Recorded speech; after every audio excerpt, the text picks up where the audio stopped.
Nos últimos dias, o clima esquentou entre Brasil e Estados Unidos após o presidente americano Donald Trump anunciar um tarifaço de 50% sobre produtos brasileiros.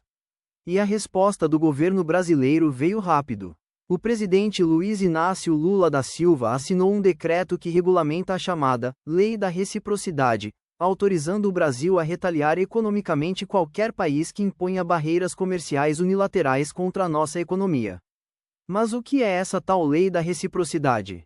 Essa lei foi aprovada pelo Congresso Nacional em abril deste ano, justamente como reação às novas políticas comerciais dos Estados Unidos. Ela permite que o governo brasileiro reaja quando algum país decide, sozinho, prejudicar o Brasil com medidas comerciais inesperadas, como essa tarifa de 50%. Lula já tinha sancionado essa lei em abril, mas ainda faltava um detalhe importante: a regulamentação. Ou seja, era preciso definir as regras práticas para que a lei pudesse ser aplicada. E foi exatamente isso que Lula fez ao assinar o decreto nesta última segunda-feira, dia 14. O decreto foi publicado oficialmente na terça-feira, dia 15, no Diário Oficial da União. Segundo o governo, o objetivo da lei é proteger a economia brasileira.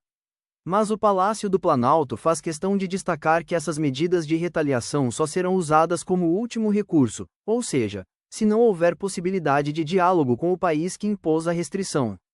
O governo criou dois caminhos para aplicar as retaliações. O primeiro é o chamado rito ordinário, que será usado em situações com algum grau de urgência, quando ainda existe espaço para negociação.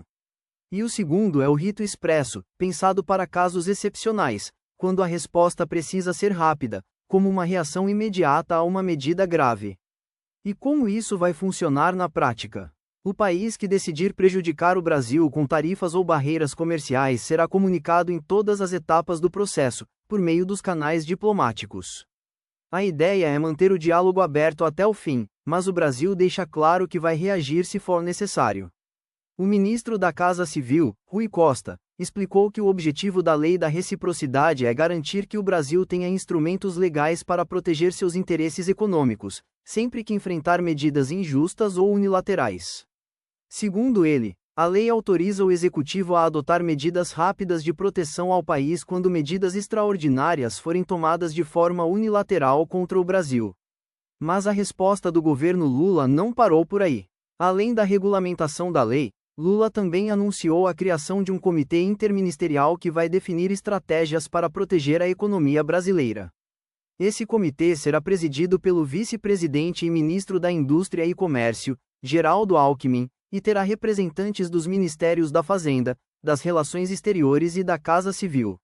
Outros ministros poderão ser chamados para participar, dependendo do assunto tratado. O objetivo do comitê é reunir informações do setor produtivo brasileiro, ouvir empresários e definir ações para defender o Brasil em momentos de crise comercial, como essa disputa com os Estados Unidos.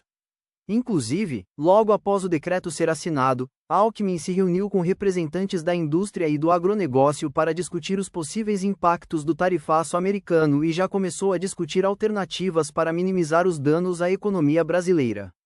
E o governo Lula tem reforçado um ponto importante: o Brasil não quer guerra comercial, mas também não aceita ser tratado de forma desigual. A expectativa é que o país tente esgotar todas as possibilidades de negociação com os Estados Unidos antes de adotar qualquer medida mais dura. Mas agora, com a regulamentação da Lei da Reciprocidade, o Brasil tem um instrumento legal pronto para reagir caso Trump mantenha o tarifaço. Resumindo, com o decreto assinado, Lula mandou um recado claro para o mundo: o Brasil vai defender sua economia e não ficará calado diante de barreiras comerciais injustas. E você, o que acha dessa nova lei? O Brasil deve retaliar de forma dura ou apostar no diálogo até o último momento?